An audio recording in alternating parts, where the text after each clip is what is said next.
106.1 Jeronimo The Real Sanau Jogja. Halo, selamat sore Kanca Muda. Ketemu lagi di Sidilan Sibakul Jajah Deso Milangkori.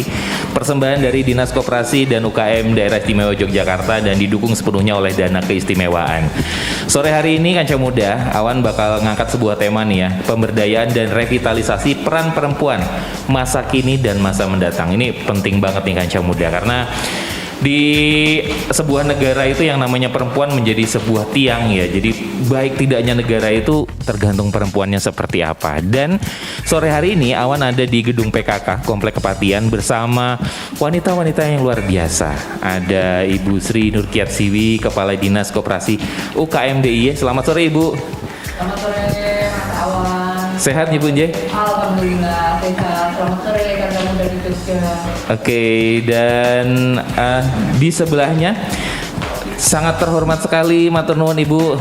Kehormatan bagi saya bisa ngobrol-ngobrol kali Ibu Gusti Kanjeng Bendoro Raden Ayu Pakualam Kaping Sedoso. Ibu, selamat sore.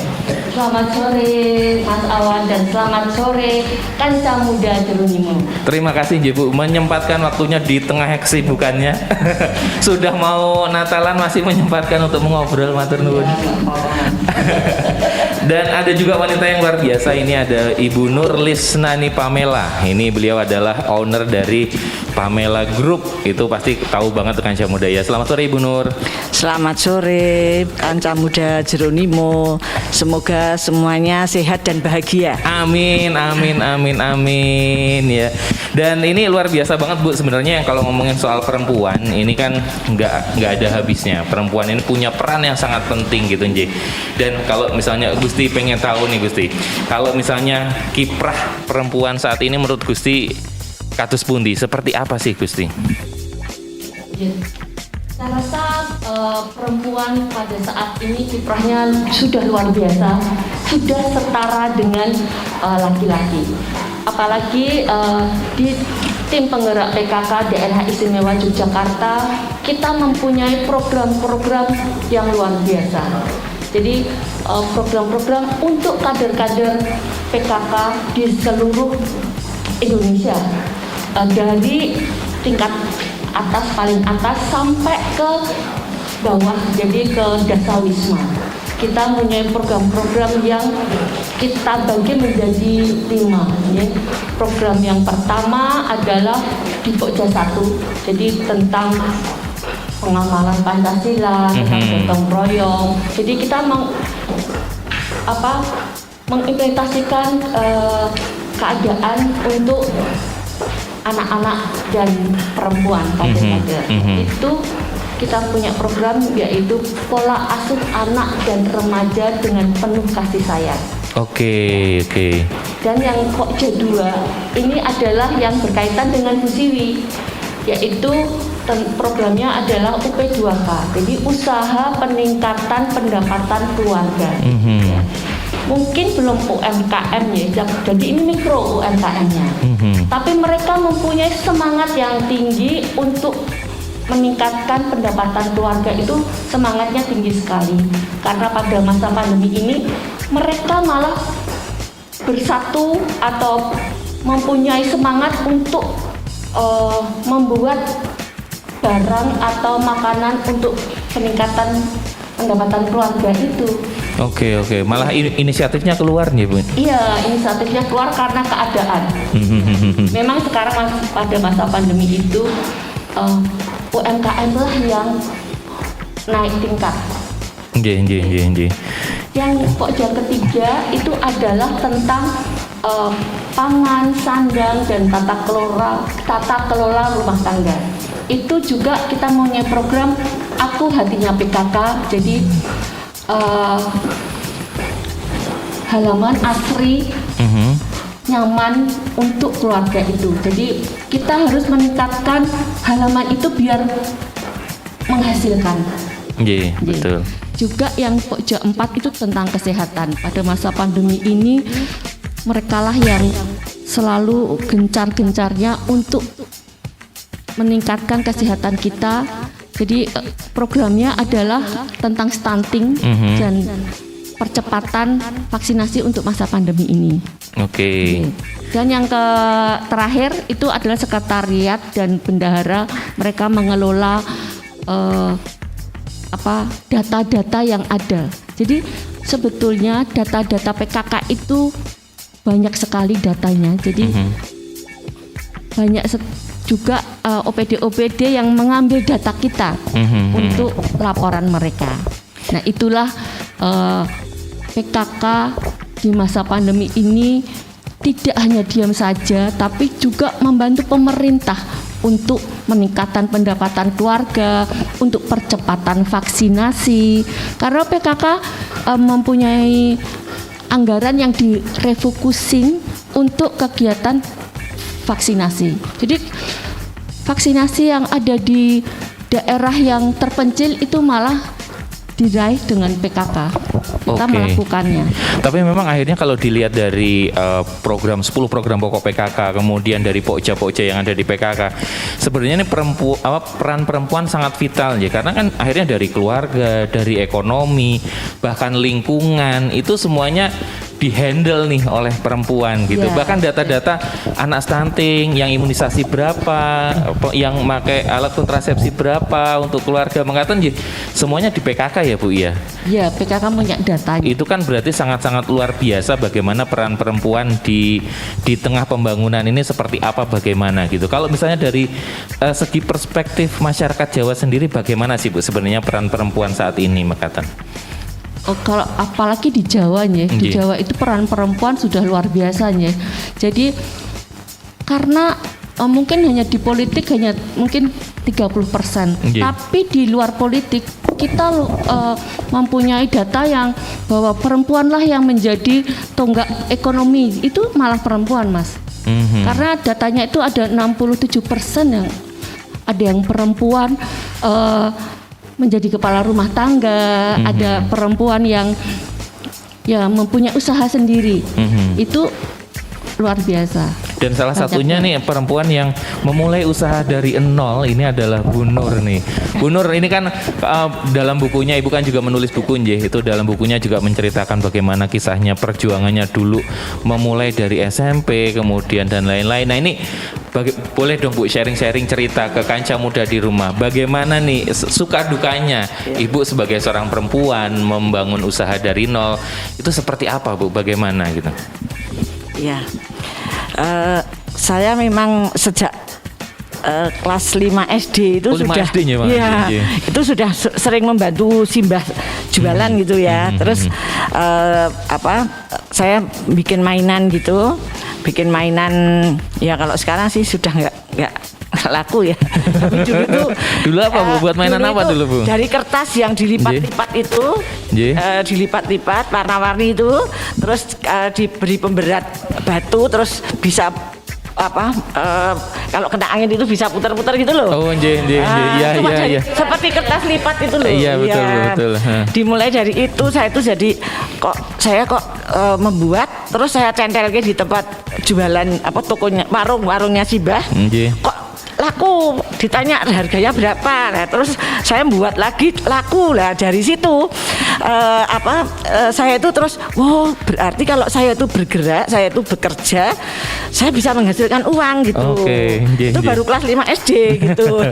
Nah terus setelah itu saya suka membantu orang simbah ya, bude ya, ibu saya sendiri gitu. Nah, terus setelah saya menikah, setelah kami menikah dengan Bapak Sundarti Sahuri, kemudian ibu saya minta kamu buka warung sendiri saja gitu. Jadi buka warung ukurannya hanya 5 meter kali 5 meter. Jadi warung kecil gitu.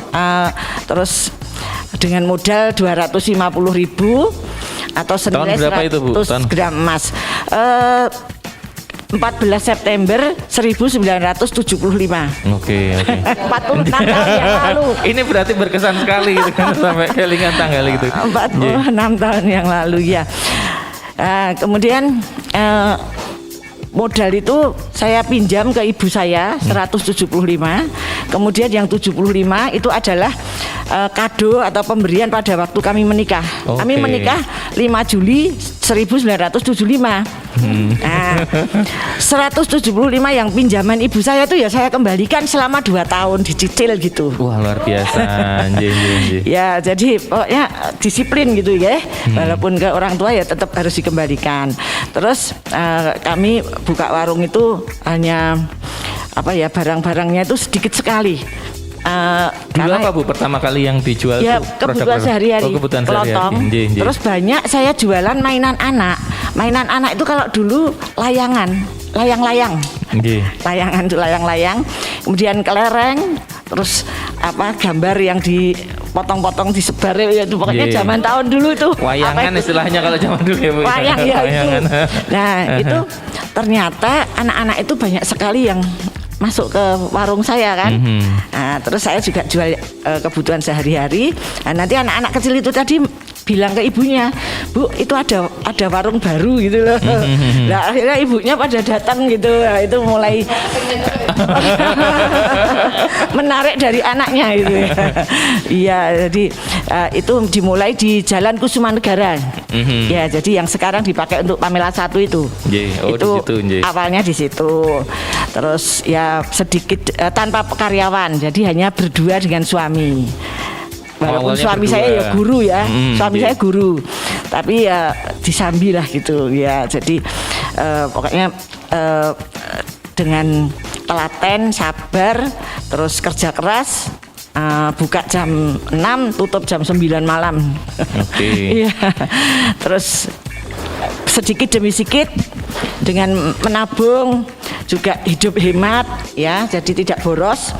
Kami bisa membesarkan Pamela tanpa pinjam orang lain lagi, apalagi pinjam bank. Jadi memang muter dari usahanya itu sendiri. Iya, betul. Oke, luar biasa. Jadi ya dari laba keuntungannya tadi bisa untuk mengembangkan usahanya. Oke, dan itu mulai ada karyawan tahun berapa itu Bu? Setelah berjalan berapa tahun? 78. Karena saya sudah punya anak waktu itu, membutuhkan yang momong gitu ya. Tapi ya momong sambil jualan ya, pembantu biasalah. Lulus sekolahnya aja SD gitu. Tapi kan warung kecil. Jadi itu mulai berjalan sekitar 4 tahun ya Bu, 3-4 tahun mulai mengajak karyawan gitu. Ya, mulai mengambil gitu. Terus kemudian dulu gimana sih Bu ceritanya kok akhirnya memutuskan untuk aku sekarang buka cabang Pamela, sampai akhirnya Pamela kesekian dan kemudian nggak hanya bisnis warung saja, akhirnya buka usaha-usaha yang lain gitu seperti holding. Itu bagaimana dulu ceritanya Bu? Kalau untuk Pamela 2 itu saya niatnya itu hanya berbakti kepada mertua. Jadi tidak sengaja mau buka Pamela 2 gitu. Oh gitu. Iya. Wah, ini panjang ini. Tapi nggak apa-apa, ini kan hari ibu ya. Jadi berbakti kepada orang tua itu sangat penting dan memberi berkah ya kita, jadi sehingga hidup kita jadi bahagia, jadi murah rezekinya gitu ya, karena kita berbakti pada orang tua. Jadi mertua saya itu tinggalnya di desa Sangubanyu sana aja, di Sleman. Nah, itu di Ledok itu loh. Nah, mertua saya itu bilang, wah saya tuh kepengen tinggal deket masjid katanya gitu. Request nih Bu, request gitu. Ya. Pengen deket masjid. Nah, kok saya itu waktu itu ditawari tanah mepet masjid. Nah, terus saya beli gitu aja. Saya beli matur Bapak Simbok kalau saya ngatur itu. Simbok itu saya ajak ke Jogja, mepet masjid, saya pindah gitu loh maksudnya. Ditunjukin tempatnya ini Bu Nje. Mau, tapi harus dibuatkan pekerjaan. Saya kalau suruh nganggur nggak mau, karena di desa itu beliaunya tani. Jadi tani, kemudian ibu mertua itu ATBM bikin stagen. Sama serbet itu ya. Tenun ya. Jadi beliau itu berdua semuanya kerja gitu. Jadi kalau di kota kok suruh nganggur nggak mau. Nah, terus saya waduh lah kalau gitu, karena saya bisanya ya cuma jualan warung kelontong, ya udah kalau gitu saya tak buka ke warung saja gitu. Nah, terus jadilah Pamela 2 hanya karena berbakti kepada orang tua. Lah untuk selanjutnya sudah direncanakan, sudah di planning. Jadi sebelumnya kita survei lokasi, ada yang nawari tanah, kemudian lokasinya kok bagus. Nah itu terus kita buka Pamela 3, Pamela 4 dan sampai Pamela 9 yang di Gunung Kidul yang paling baru. Itu udah direncanakan kalau itu. Tapi luar biasa ini, berarti berawal dari memang niat gigih, komitmen, kemudian konsistensi, kemudian akhirnya berbakti kepada orang tua yang efeknya juga luar biasa aja Bu. Akhirnya malah bisnisnya juga lancar dan lain-lain gitu. Tapi kalau boleh tahu Bu, tantangan yang paling besar mungkin yang pernah dihadapi oleh Ibu gitu dalam membangun bisnis ini apa Bu? Ya, saya tuh merasa tidak ada masalah gitu ya. Semuanya seperti air mengalir saja gitu. Ya pernah sih saya ditinggalkan oleh karyawan gitu ya. Biasalah karyawan itu mungkin ya pengen mengundurkan diri gitu. Itu yang tiba-tiba, karena kalau dulu kan belum ada sistem kontrak gitu ya. Kalau sekarang kan sudah ada kontrak, kalau mau mengundurkan diri kan harus pakai jangka waktu dan sebagainya.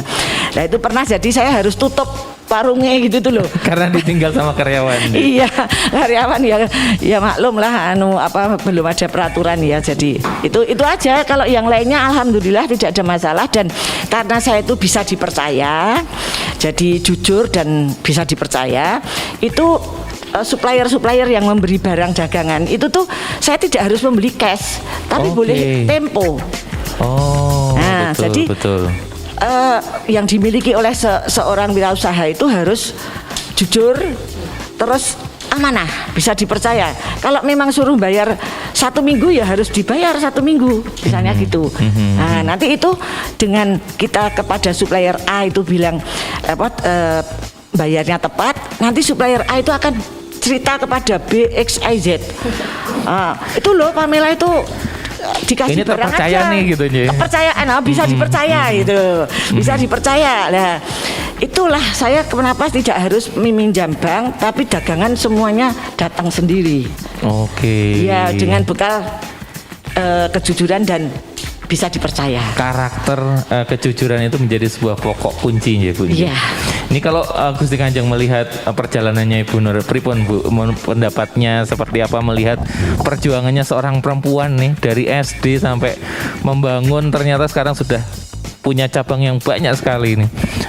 Saya luar biasa Bu Pamela, luar biasa sekali. Kita harus bertepuk tangan pada beliau karena yaitu jujur dan amanah, dan juga mungkin konsisten ya. Kita memang sebagai perempuan itu harus mempunyai kalau kita pengen usaha itu harus jujur. Betul. Itu yang pertama ya.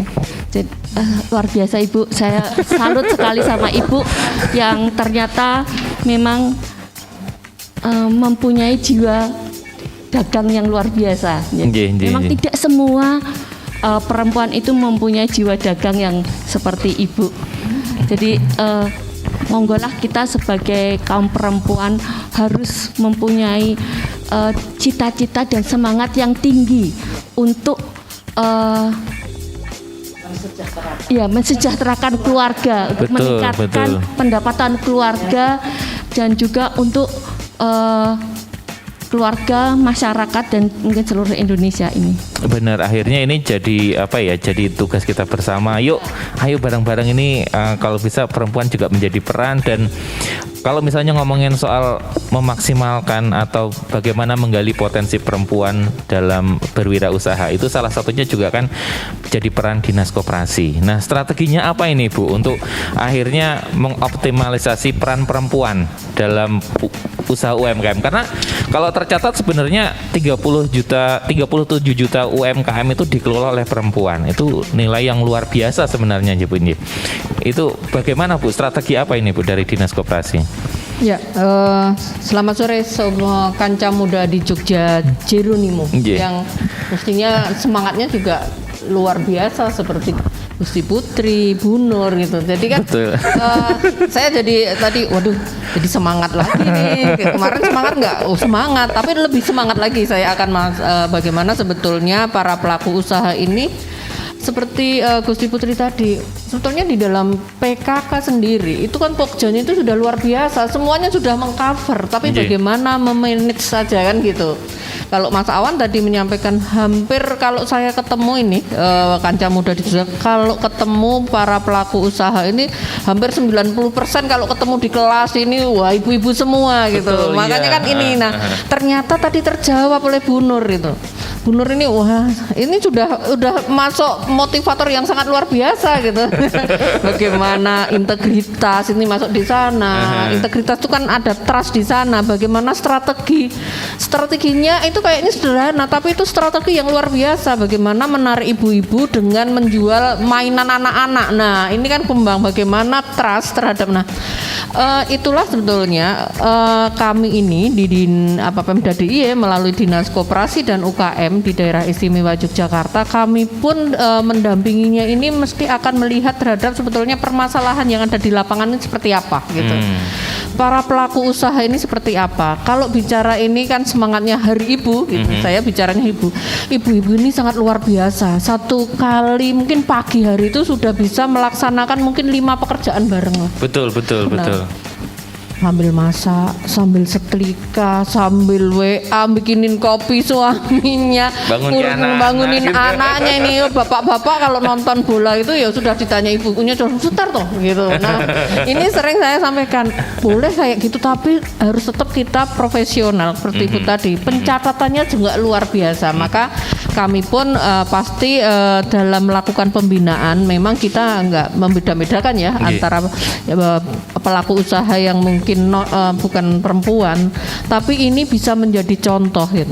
Ada juga bapak-bapak yang banyak juga, tapi ibu-ibu ini lebih telaten menurut kami seperti itu. Dengan lebih telatennya itu pasti ini akan membawa intervensi atau program apa yang nantinya pasti bisa ada keberhasilan menurut kami gitu. Karena kami ini di dalam menjalankan kan tidak hanya sekedar melatih, tapi setelah dilatih itu seperti apa. Pasti kita juga tidak bisa sendiri. Kami dengan PKK tadi kan, kalau PKK bagaimana sekarang program yang terkait dengan karena dampak pandemi COVID ini sudah tercover semua. Bagaimana ibu-ibu ini juga dari sisi Pokja 2 gitu. Ini kan dari sisi ekonominya mengolah seperti ini. Ngolahnya ini pasti tidak hanya sekedar diolah saja. Pasti ini kan kita berdampingan.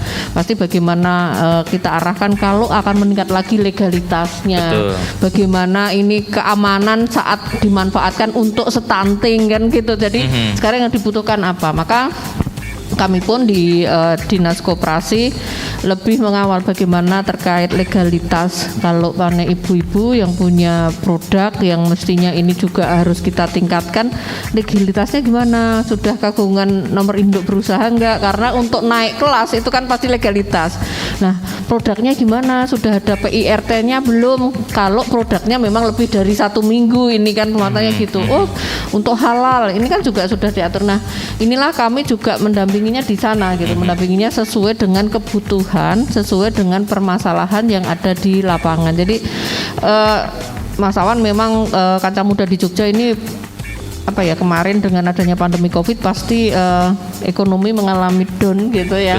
Betul. Ternyata ibu-ibu ini sangat survive. Dan kalau Mas Awan tadi, ini ibu itu tiang negara, bukan hanya tiang yang di belakang saja. Betul. Tapi ternyata ini kemarin kan dari sisi ekonomi kita di Pemda DIY, bahkan kemarin ini kan juga satu-satunya di Jawa yang pertumbuhannya itu plus itu. Ini kan supportnya dari UMKM, yang di dalam UMKM itu perempuan gitu. Dan ini cegap begitu, wah saya fashion. Itu ibu-ibu kalau saya lihat ternyata dengan adanya pandemi langsung bikin masker. Wah ini butuh untuk imun, langsung bikin jamu-jamuan yang ini. Nah inilah yang sebetulnya kita pastinya di Pemda DIY atau di pemerintah menangkap terhadap ini loh, inovasi kreativitas yang memang sudah tumbuh di masyarakat, terutama di para pelaku usaha perempuan. Maka kami hadir sesuai dengan kebutuhan mereka. Jangan sampai kami hadir ini tidak pas, tidak match dengan apa yang memang dibutuhkan. Kalau memang sudah bisa tumbuh Oke, tumbuhnya sudah oke, saya sudah punya inovasi, saya punya produk, tapi saya butuh regulasi. Pasti di Pemda ini akan tumbuh bagaimana menumbuhkan sebuah regulasi. Ayo produknya ASN mungkin contohnya membeli produk-produk UMKM yang sudah diproduksi oleh ibu-ibu gitu. Tapi ibu-ibu pastinya juga kita dorong bagaimana seperti Bu Nur sampaikan, Gusti sampaikan, itu integritas, amanat. Kalau memang produknya ini ini rasanya ini manis, bentuknya seperti ini, ya jangan sampai nanti nggak sesuai dengan apa yang sudah disampaikan itu. Dan sekarang memang kita dorong yang paling penting ini bagaimana menarasikan sebuah produk. Betul, Nah, betul. sekarang ibu-ibu juga sudah canggih kok. Semuanya pegang smartphone ya Gusti ya. Kalau pagi WA-an, oh saya masak ini, saya ini. Tadinya cuma pamer mungkin, tapi setelah itu ternyata ini udah di peluang bisnis juga. Oh ya, saya pesen ya 1 pack, saya pesen ini. Dengan pesan itu saat moto, maka yang paling penting adalah menurut kami itu casing. Packaging ini sangat menentukan. Jadi kan dengan ini packagingnya sudah oke di sana ini, maka dalamnya juga harus diikuti. Menyesuaikan dengan. Nah, tadi kalau Bu Nur, saya itu kecil nabung, berarti kan ini secara tidak langsung ada edukasi atau ada pencatatan kan gitu. Karena kan nanti Bu Nur kan yang penting kan itu kadang. Wah ini dapat sana masuk, ini masuk, udah masuk aja. Nah sekarang ini saya kira untung nggak ya gitu. Nah ini kan saat kayaknya produknya itu laku semua dagang saya, tapi kok uangnya nggak ada, mau pulaan lagi nggak bisa. Nah inilah sebetulnya yang kita dorong, bagaimana pembiayaan dalam arti bagaimana dari sisi keuangan. Kita juga mengedukasi terkait dengan pencatatan, bagaimana digitalisasi terhadap aktivitasnya, bagaimana menarasikan terhadap apa yang kita miliki produknya gitu. Bagaimana kalau kita memproduksi itu sesuai dengan kaidah atau sesuai dengan keamanan ya gitu. 5R itu kan masuk resik, rapi gitu kan, itu kan nggak masuk di sana. Dan bagaimana kita juga punya integritas dan kita benar-benar tumbuh menjadi sebuah champion wirausaha dengan kepemimpinan Gusti Putri. Saya yakin nanti akan tumbuh champion ibu-ibu ini memberikan, kalau tadi kan politik 30%, tapi kalau wirausaha kalau bisa wah ini betul. Sudah banyak para perempuan yang memang sukses di dalam menjalankan usahanya gitu. Pasti mungkin kayak Bu Nur tadi sampaikan, kecil-kecil sederhana tapi ternyata ini menjadi sebuah catatan yang istimewa. Catatan si Dilan ini lah. Bukan catatan Dilan, tapi catatan si Dilan ini dari benar ini. Tapi memang ini ya Bun. Jadi kalau misalnya perempuan itu memang sering biasanya buat status, terus mengelola media sosial gitu. Tapi ternyata itu juga malah jadi nilai plus untuk jualan dan lain-lain. Oh seneng nih, aku seneng foto-foto. Terus aku ngelihat kalau ini cantiknya dibuat seperti ini ya, dan lain-lain. Dari hobi itulah ditumbuhkan menjadi sebuah peluang menurut saya gitu. Dengan hobi ini menjadi usaha ini juga akan seneng kan. Hobi, happy, akhirnya menjadi sebuah peluang yang secara tidak langsung ini yang tadi Gusti mentinggalkan ini kan akan menambah income karena kan dalam berorganisasi PKK itu wajib, ini sosial ya, PKK ini kan sosial. Tapi kita tidak boleh menyampingkan ekonomi itu juga perlu. Maka di dalam PKK pun ini kan juga ada pendidikan, tidak hanya yang ada di masyarakat tapi dari anggotanya PKK sendiri ini juga ditumbuhkan untuk bagaimana menjadi sebuah wirausaha. Makanya seperti itu. Betul. Iya benar sekali Bu, karena memang akhirnya mikrosistem yang paling kecil kan keluarga aja, dan itu dipegang sekali oleh perempuan. Ketika ekonominya baik dalam keluarga itu otomatis mendukung makrosistem kan yang lebih besar. Tapi kalau dilihat dari gitu. Pokjanya PKK itu sudah sebuah ekosistem ya. Dimanfaatkan dari Pokja kesehatan, dari Pokja ekonomi memproduksi, dari Pokja kesehatan memanfaatkan, dari Pokja yang ini sebetulnya sudah sebuah ekosistem di dalam di dalam bisnis menurut saya gitu ya. Benar. Dan nanti kita mungkin akan lebih membahas juga nih Bu, di Pokja 2 itu apa saja nanti kegiatannya di PKK itu yang pemberdayaan perempuan seperti apa gitu. Tapi nanti kita break dulu Kanca Muda, tetap stay tune di Sidilan Sibakul Jajah Deso Milangkori 106.1 Jeronimo The Real Son of Jogja. Balik lagi Kanca Muda di Sidilan Sibakul Jajah Deso Milangkori, dan kita masih ada di gedung PKK Komplek Kepatian barengan dengan Srikandi yang luar biasa. Dan tadi sebelum break kita sempat ada pertanyaan buat Gusti Kanjeng Bendoro Raden Ayu Adipati Pakualaman Kapeng Sedoso. Ibu Ibu. Matur nuwun sekali lagi sudah berkenan ngobrol-ngobrol di sini. Ibu ini ngomongin soal Pokja kedua. Ini dari PKK kan memang meningkatkan ekonomi keluarga. Ini seperti apa sih Bu program-programnya tuh? Bagaimana ini Bu? Kalau di Pokja 2 itu memang yang kita fokuskan pada UP2K PKK. Jadi usaha peningkatan pendapatan keluarga. Itu memang program seluruh Indonesia. Jadi dari pusat sampai ke bawah. Dan kita di Yogyakarta memang mempunyai kegiatan-kegiatan yang beda dari yang pusat. Memang kita boleh melakukan kegiatan-kegiatan yang memang untuk masyarakat daerah istimewa Yogyakarta. Nah, di awal pandemi kita jelas melakukan kegiatan untuk kader-kader PKK memberi sembako pada mereka di 5 kabupaten kota. Terus kita juga mengadakan lomba-lomba yang di rumah, yaitu lomba masker, lomba membuat baju rumah. Mungkin bukan daster ya, mungkin baju rumah tapi ya daster. Itu jadi lomba-lomba yang tidak kerumunan. Juga kita memberi modal usaha bagi mereka yang memang membutuhkan, yaitu sebanyak 2 juta rupiah. Oh, banyak nih Bu. Ya. Jadi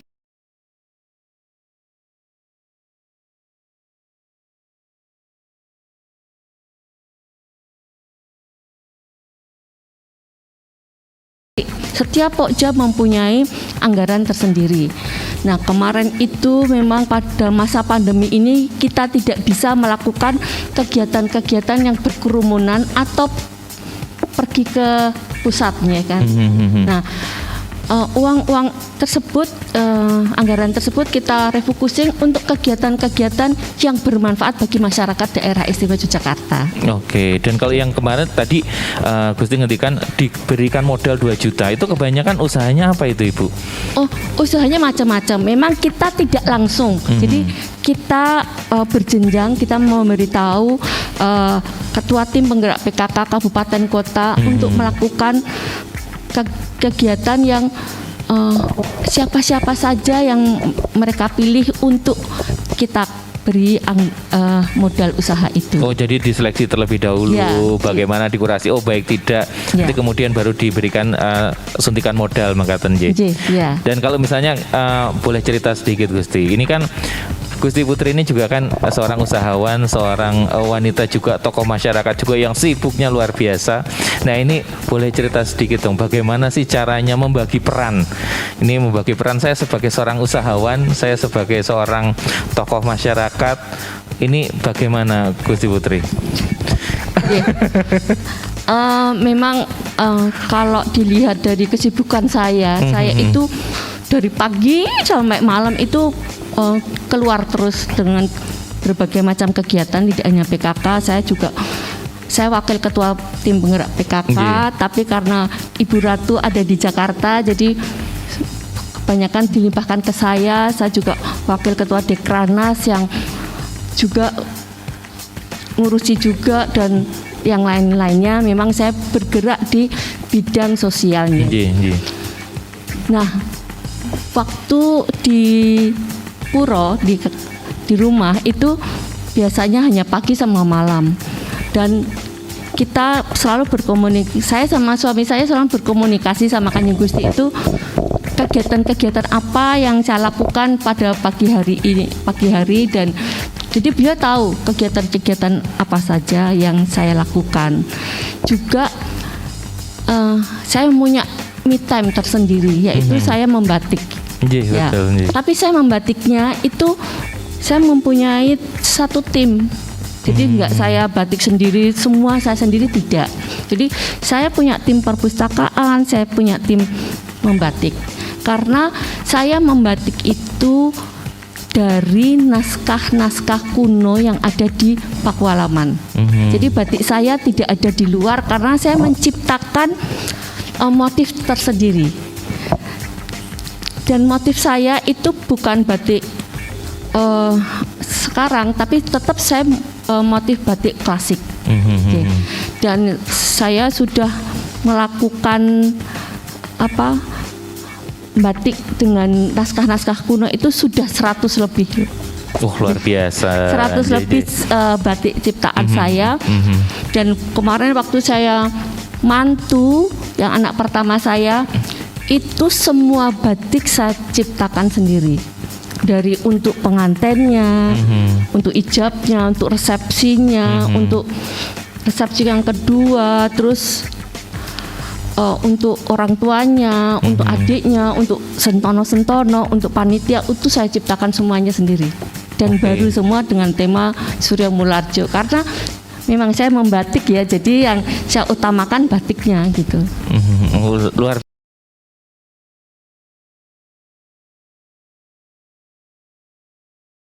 biasa Gusti Putri ini ya apa namanya, di tengah kesibukannya bahkan ya apa me time-nya tuh aktualisasi dirinya bisa menghasilkan karya-karya yang luar biasa dan sebagai bentuk pelestarian budaya juga nih Gusti Putri.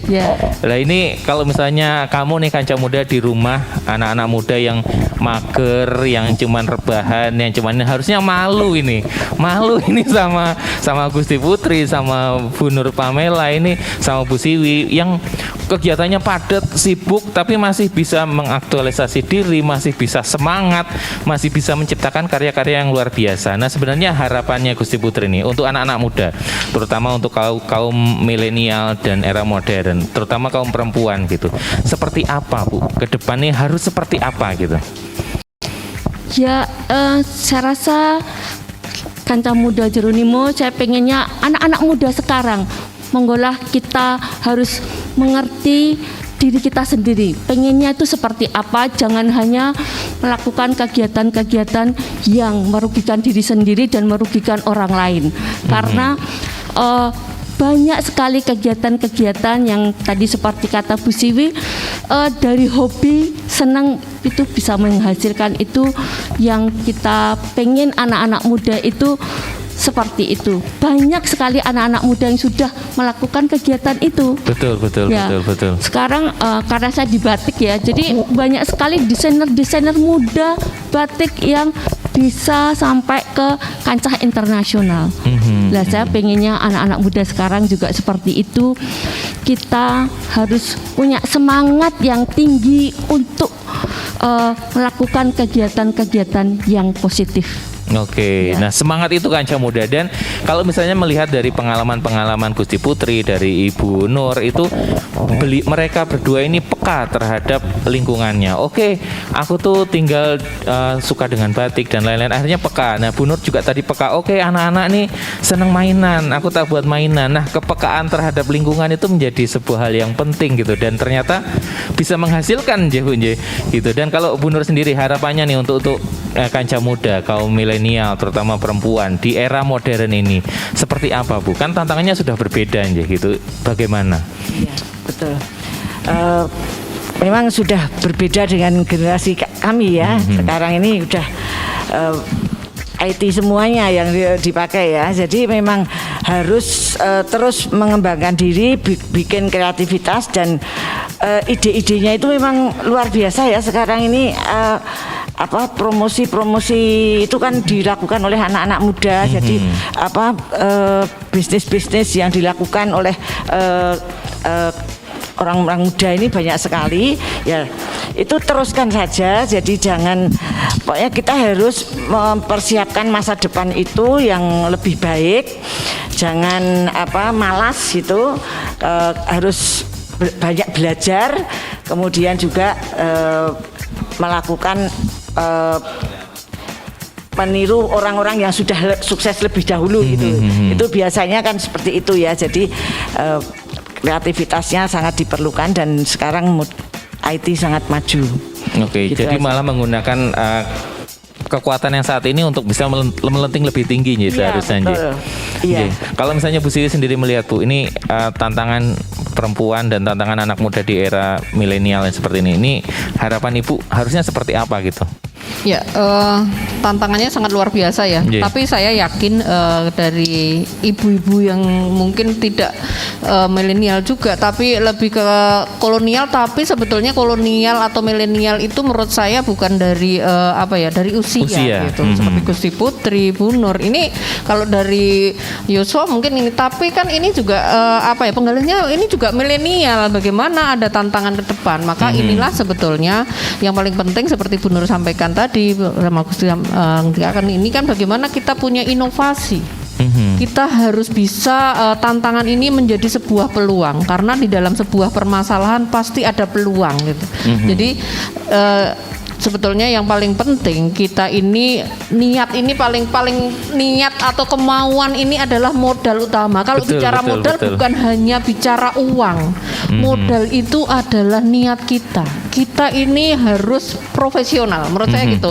Apapun yang kita lakukan sekecil apapun, tapi kalau kita profesional pasti ini akan membuahkan sebuah hasil mahakarya yang benar-benar bisa memuaskan, puas bagi kita sendiri. Yang karena kan kepuasan itu pasti beda-beda ya, beda-beda. Kalau saya puas itu bagaimana sebetulnya kinerja yang sudah ditargetkan. Kalau kita bicara, saya bicara terhadap lembaga atau saya selaku ASN, pasti target yang memang ditargetkan sama pimpinan atau sama pemerintah ini bisa tercapai dan bisa terwujud. Ini kan kami bahagia seperti itu. Begitu juga mungkin Kanca Muda di Jogja, Kanca Muda di Jeronimo yang bagaimana kita terutama di kaum perempuan kita bisa mempunyai sebuah karya yang benar-benar bermanfaat. Jadi tantangan kita adalah dengan sekarang transformasi digital ini menjadi sebuah tantangan yang sangat luar biasa, tapi dengan niat, integritas, inovasi, kreativitas, dan sekarang ini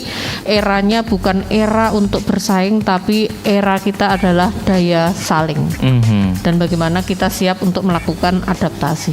Tantangannya itu. Jadi kan ini kita harus adaptasi karena dengan adanya pandemi Covid, budaya semuanya berubah, budaya perilaku ini akan berubah. Quality experience dari kalau kita bicara para pelaku usaha pasti kita akan bisa menjawab. Kita akan tahu bagaimana market kemauannya apa dan kita juga apa yang harus kita lakukan.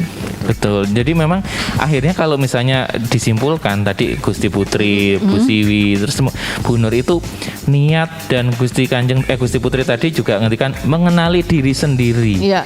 Itu menjadi poin penting ya. Jadi yang ketika bisa merubah itu kan bukan orang lain tapi diri sendiri tadi Gus sebutkan gitu. Benar. Jadi akhirnya mengenali diri sendiri, terus akhirnya aku punya kelebihan apa, kemampuan apa, bisa apa, berbuat dari situ gitu. Maka di Dinas Koperasi ini juga dengan tadi Gusti Putri Mendika ini apa yang tahu itu kita sendiri bagaimana, maka kita pun dalam melakukan intervensi atau melakukan pendampingan kita dengan teorinya pelatihan di kelas, dengan mentoring kita mengajari seperti itu, tapi juga dengan teori coaching. Dengan coaching tadi kan Gusti Putri yang tahu itu kamu, maka saat coaching tuh maunya apa sih, kamu mau seperti apa pendampingannya gitu. Maka teori tiga pembinaan ini kan juga kita ramu. Kadang kan kok ini malah tanya terus ya gitu. Padahal kita sebetulnya mau ngulik, sebetulnya kamu ini maunya apa, biar apa yang kita lakukan ini benar-benar sesuai dengan harapan dan tujuan dari sana kan. Kita juga visi kita mau apa, tujuan kita mau apa, goal kita itu mau apa, yang tahu kan sana. Nah saat kamu maunya jalannya ke Malioboro pasti kamu harus melewati ini. Tapi kalau kamu mau nonton film kamu pasti harus punya tiket. Nonton film nggak punya tiket masuk pasti kan nggak bisa. Saat punya tiket ini kan pasti butuh uang. Nah saat butuh uang ini pasti harus ada income. Nah ini kan betulnya terus kita dekatkan di sana gitu. Oke. Dan ini kalau misalnya kamu nih Kanca Muda Jogja pengen mengenal dirimu sendiri bagaimana, pengen aku tuh cocoknya usaha apa, itu juga bisa main ke Dinas Koperasi ya Bun. Dengan senang hati, justru Dinas Koperasi dan UKM ini adalah rumahnya kita semua. Jadi dari para pelaku, baik pelaku UMKM maupun koperasi maupun para pendamping yang dari ini pendamping, karena kan kita juga banyak pendamping UMKM yang sinergi dengan kita. Maka yang kita lakukan, kita memang tidak sendiri, kita melakukan secara pentahelik, bagaimana dengan akademisi, dengan pembisnis, dengan perbankan, dengan media seperti ini kan, dengan Jeronimo ini kan juga bagian yang kita itu kolaborasi bagaimana mewujudkan terhadap pembangunan daerah, terutama di dalam mensejahterakan masyarakat. Dan ini nanti mungkin ibu-ibu yang sudah dibina oleh PKK ini juga nanti bisa ditampung oleh dinas nanti. Oke, butuh apa nanti bisa dilatih oleh dinas dan lain-lain ya Bu. Dan Agusti Putri ini tahun 2022 kan sebentar lagi ya. Mungkin ada rencana mboten di tahun 2022 nanti PKK ada kegiatan apa atau mungkin kedepannya akan seperti apa? Onten mboten Agusti Putri? Kalau untuk tim penggerak PKK kita sudah punya rencana ya Mas. Pertama kali kita memang kita kan berjenjang dari pusat ke daerah, ke provinsi ke kabupaten kota ke Kapanewon, terus ke kelurahan dan sampai ke Desa Wisma. Memang kita sudah punya program-program yang utama. Tapi daerah-daerah itu boleh mempunyai program-program yang sesuai dengan daerahnya sendiri-sendiri. Disesuaikan, Jadi kita memang mempunyai program yang untuk mensejahterakan kader-kader PKK di daerah istimewa Yogyakarta melalui 4 pokja tersebut. Jadi kita memang sudah melakukan pada masa pandemi kemarin, PKK saja sudah bisa membantu percepatan vaksinasi sebanyak 600.000. Wow, luar biasa, itu banyak sekali itu Bu. Dan lagi kita melakukannya tuh kayak di Kulon Progo ya, itu juga di daerah-daerah yang tidak terjangkau oleh mobil seumpamanya, harus mobil 4x4 gitu-gitu, kita melakukannya Mas. Kalau toh mereka tidak bisa pagi, kita malam hari. Luar biasa. Dan juga kita yang fokuskan adalah pada lansia dan juga anak-anak disabilitas. Juga kita melakukan di Gunung Kidul itu yang di daerah Semin, di daerah Rongkop, yang jauh-jauh, yang kalau toh ada yang membantu itu tidak mau karena tidak ada timbal baliknya bagi mereka. Kan biasanya kayak tiket.com gitu kan juga membantu, tapi kalau di daerah-daerah pelosok mereka nggak mau. Jadi PKK lah yang bisa mencapai daerah-daerah tersebut, dan itu kita lakukan. Nah, sebetulnya PKK itu juga melakukan kegiatan-kegiatan yang untuk masyarakat gitu. Jadi seumpamanya kita memberi sembako atau modal kerja itu untuk mereka yang di pelosok-pelosok sebetulnya. Dan alhamdulillah untuk percepatan vaksinasi Yogyakarta itu yang ketiga dari seluruh Indonesia. Luar biasa. Saya rasa itu peran perempuan dan juga relawan-relawan yang ada di Yogyakarta. Karena kita bersatu padu untuk percepatan vaksinasi ini. Tapi memang betul Gusti Putri, kalau misalnya melihat di desa-desa, di pelosok-pelosok, itu kader-kader PKK itu yang tekun sekali mendatangi rumah satu persatu, sampun vaksin belum, kendalanya apa, mau vaksin tidak gitu, ayo vaksin. Ini kader-kader PKK lah yang bergerak gitu ya. Dan juga di tahun 2021 ini juga banyak kegiatan PKK yang urban farming, kemudian ini pelatihan urban farming, terus juga ada desa ramah anak dan lain-lain. Ini peran PKK ini memang luar biasa Kanca Muda. Jadi akhirnya yang namanya peran perempuan itu makanya jadi fokus di segala bidang gitu. Dengan kelembutannya. Kelembutannya. Makanya memang benar istilah kalau misalnya tiang negara itu adalah wanita dan perempuan ini. Dan Bu Nur wanita perempuan ya Bu. Dan Bu Nur ini last statement mungkin ini di menit-menit terakhir, mungkin ada pesan buat Kanca Muda seperti apa, bagaimana, monggo Bu Nur mungkin. Baik. Ya, Kanca Muda yang saya cintai semuanya ya. Kita ini harus selalu menatap masa depan ya. Jadi kita harus merencanakan. Ini mungkin Kanca Muda yang belum menikah atau yang merencanakan sudah menikah, rencanakan ke depan itu berkeluarga itu menjadi keluarga yang sakinah mawaddah warahmah dengan cara jangan ada kemarahan di dalam berkeluarga.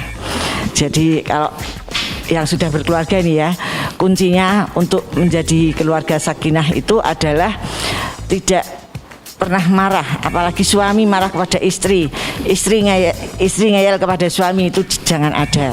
Dan dalam mencari nafkah itu juga harus dilakukan bersama-sama, karena kasihan ya kalau hanya salah satu. Dan perempuan itulah paling istimewa, karena selain harus melayani suami, harus melayani anak, juga mengurus rumah tangga, bersih-bersih rumah, masak dan sebagainya. Tetapi suami harus mendukung apa yang menjadi keinginan istri. Misalnya istri mau berbisnis, ya harus support, harus dibantu, harus disemangati gitu. Sehingga kesuksesan istri itu atas dukungan dari suami. Jadi ini lebih ke rumah tangga ya, karena ini juga memperingati Hari Ibu. Jadi kalau keluarga itu kuat, insya Allah negara juga kuat. Seperti itu. Jadi akhirnya nih buat kanca muda yang laki-laki juga nih harus saling gitu ya. Era kolaborasi betul. Jangan semuanya terus diberi perempuan atau juga harus saling mendukung satu sama lain. Saling gitu, membantu. Saling membantu satu sama lain. Memandikan bayi pun bisa dilakukan oleh laki-laki. Masak juga bisa dilakukan oleh laki-laki. Jadi saling membantu saja. Jadi itu sudah saya lakukan sih soalnya. Betul. Waktu saya masih berdua jualan itu kan yang ngurus rumah tangga malah suami saya. Saya yang ngurusi dagangan gitu. Jadi itu membackup satu sama lain ya Bu. Iya, jadi saling bantu membantu. Jadi kalau ada istilah dulu konco wingking itu udah nggak berlaku, sudah usang sekali ya Bu. Udah. Karena sekarang sudah eranya kolaborasi dan bersanding. Nek Gusti Putri mungkin ada nasihat terakhir untuk kanca muda juga. Monggo. Ya, saya sarujuk dengan Bu Nur. Memang kita harus saling mendukung, apalagi kanca muda yang belum menikah, monggolah kita selalu bersama keluarga kita, bapak, ibu, adik-adik, kakak-kakak itu harus saling mendukung dan komunikasi kita harus lancar di antara keluarga itu. Jadi monggo kita sama-sama mendukung pemerintah untuk segala program-programnya dan juga kita mendukung